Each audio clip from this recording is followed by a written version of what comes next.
1. We should remember that we are daily nearer to death, and it's unclear whether our faculties that seek knowledge about the divine and the human will remain sufficient.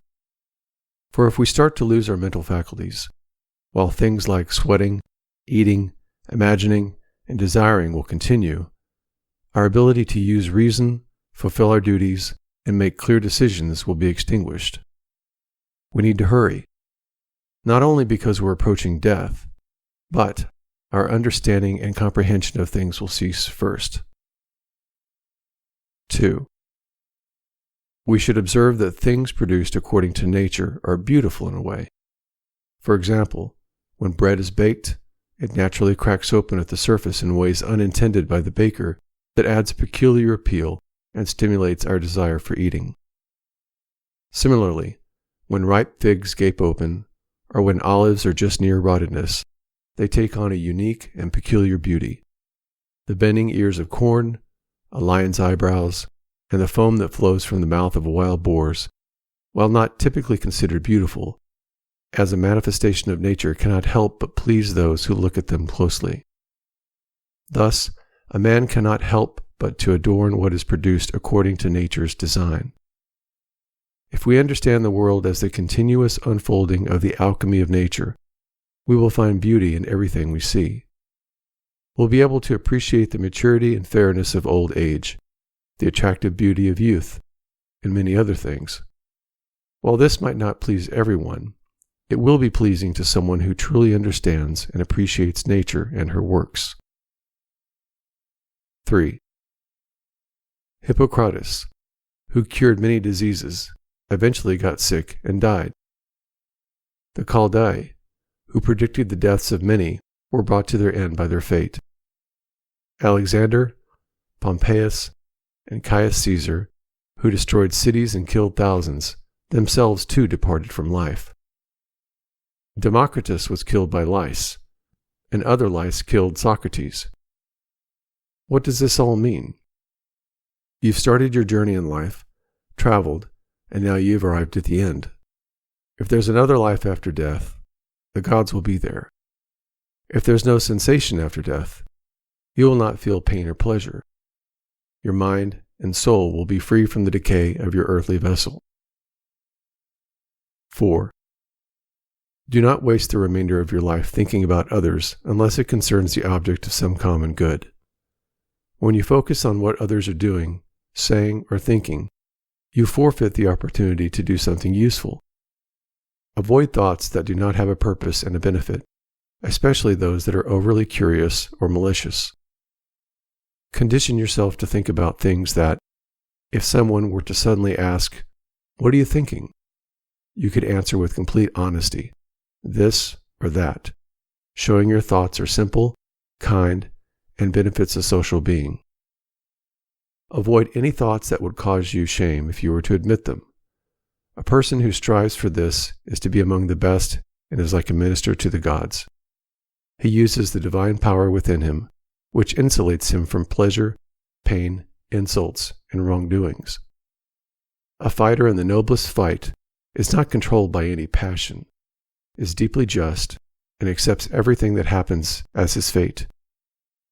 He does not think about what others say, do, or think, unless it is necessary for the common good. He is concerned with his own actions and believes the fate that has been assigned to him is good. For destiny is intertwined with and shapes the journey of each man as they move forward within the blueprint of that fate. He remembers that every rational being is his kin and that caring for others is natural. He values the opinions of those who live according to nature.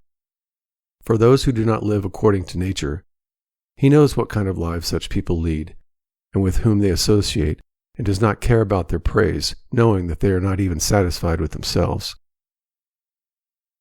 5. Work willingly, with deliberate focus for the common good. Don't get carried away by extravagant ideas, or be a man of many words, or busy about too many things.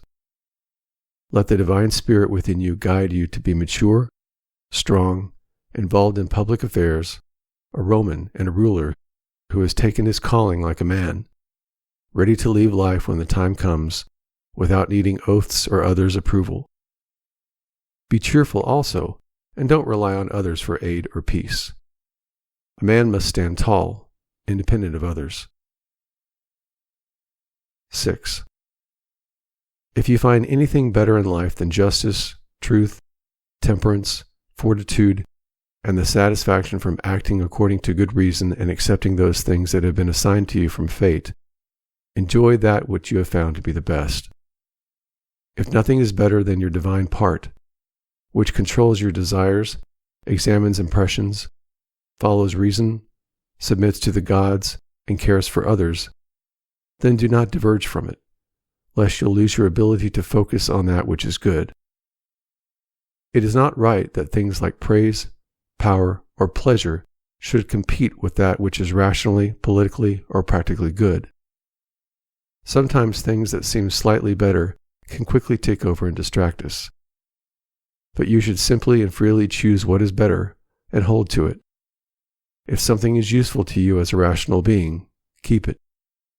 If it's only useful to you as an animal, recognize that in your evaluation of it without arrogance or judgment. 7. Never consider something beneficial if it makes you break a promise, lose self-respect, hate, suspect, curse, act hypocritically, or desire things that require secrecy. A person who values intelligence, inner spirit, and excellence above all else does not act dramatically, complain, or need solitude or company. Most importantly, they will not fear or chase death. They're not concerned whether they live long or short, for even if they must die immediately, they do so with calm dignity, as if they were performing any other task, focusing only on that which concerns a rational being who is a member of a civil community. 8. In the mind of a disciplined and pure person, you will not find corruption or impurity. Their life feels complete when fate comes, like an actor who has finished their part in the play. They're not servile or superficial, neitherly over-attached or aloof, and in them exists nothing blameworthy or anything that needs a hiding place. 9. Respect the part of your mind that forms opinions. This part controls whether your thoughts align with your nature as a rational being. It helps you avoid quick judgments, fosters friendships with others, and ensures obedience to the gods. 10. Focus on a few important things. Remember that man lives only in the present, in this fleeting instant. All the rest of his life is either past and gone, or not yet revealed. The life we live in is short, the part of the earth we inhabit is small, and even the longest posthumous fame depends on a multitude of people who will soon die, and who do not really know themselves, let alone someone who died long ago. 11. Add this to your way of thought, to define or describe whatever you encounter clearly. Understand its essence, what it's made of, and what it will become. For nothing is so productive for the elevation of mind than examining things methodically to understand their place in the universe, their value to the whole, and to humans. Ask yourself what each thing is made of, how long it will affect me, and what virtues should I express in response to it, such as gentleness, courage, truth, faithfulness, simplicity, and contentment. On every occasion, remind yourself, this comes from God, or this is part of destiny, or this is from a fellow human who does not know their nature as I do. Treat others with kindness and justice according to the natural law, for indifferent things determine their true value.